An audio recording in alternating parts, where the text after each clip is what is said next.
Okay, we'll look at some of the homework problems that are in section 9.4. Like this first problem, if the probability of a child being a boy is 1/2, and a family plans to have 3 children, what are the odds against having all boys? Okay, we know that the probability of having a boy would be 1/2. So here the probability of 3 boys would just simply be 1/2 times 1/2 times 1/2, which will simply be 1/8. So probability of having 3 boys will be just 1/8. Now we want to find out the odds against having all boys. Okay, in this case here, the odds against, and by the way, there is a formula for finding the odds against a certain event, which will be 1 minus the probability of, in this case, having 3 boys, divided by the probability of having all 3 boys. In this case here, the probability of having all 3 boys would be 1/8, so it'll be 1 minus 1/8, divided by 1/8. Now when we subtract 1 whole from 1/8, you're going to have 7/8. That's divided by 1/8. And then here, if we divide out the 8s, we'll have 7/1. Or in this case, 7/1, if we were to write that as a ratio in this form. So the odds against having all boys will be 7/1.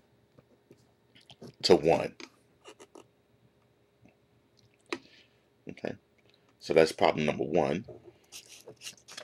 Problem number 2 is this. The odds against Eagleton winning the election are 3-9. Then Eagleton will win the election. Okay, so now we know that the odds against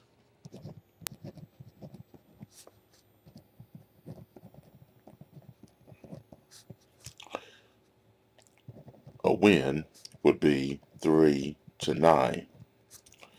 So from that, we can find out what the probability of Eagleton winning that election. All right, if we know the odds against are going to be 3-9, then the odds in favor will have to be 9-3.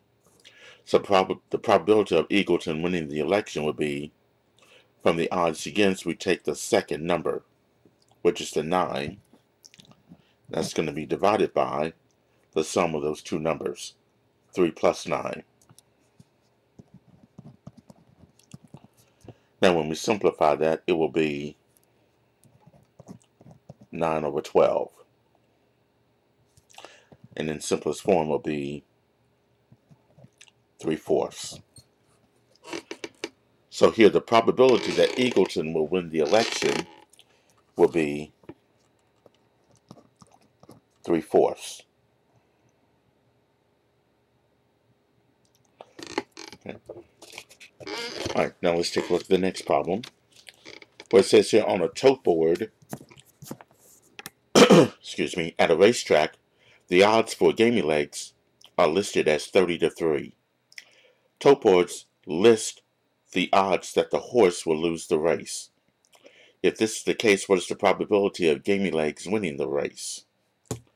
Okay, so here that 30-3 represents the odds against gaming legs winning the race.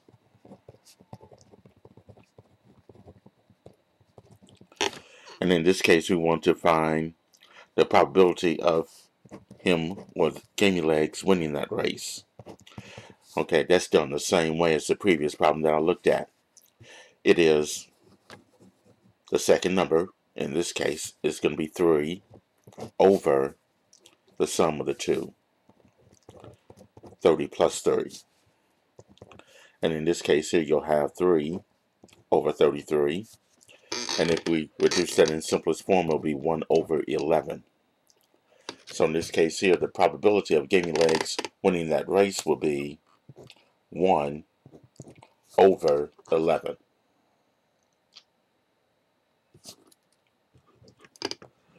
Okay. All right, let's take a look at the next problem. Suppose the probability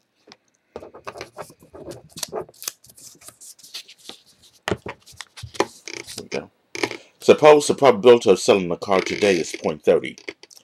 Find the odds against selling the car today. Okay, so here we want to find the odds against selling the car.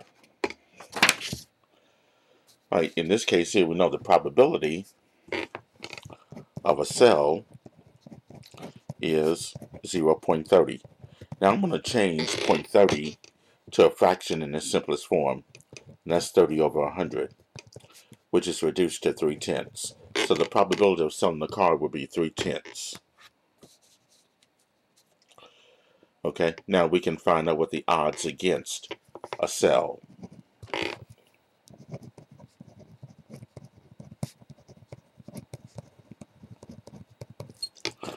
Okay, all right, the odds against what will always be, in this case, 1 minus the probability of selling that car. That would be 3/10 divided by the probability that the car will be sold. That's 3/10. Simplify that. 1 minus 3/10, of course, will be 7/10 divided by 3/10. And then we can divide the tens out. That will give us 7 to 3. 7 over 3, or just 7 to 3. So the odds against selling the car today will be 7 to 3.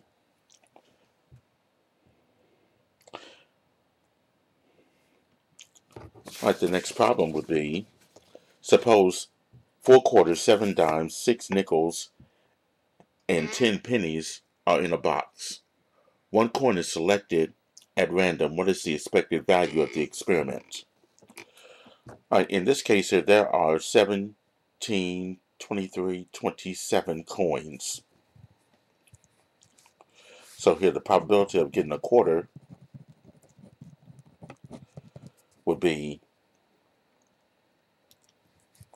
4 out of 27.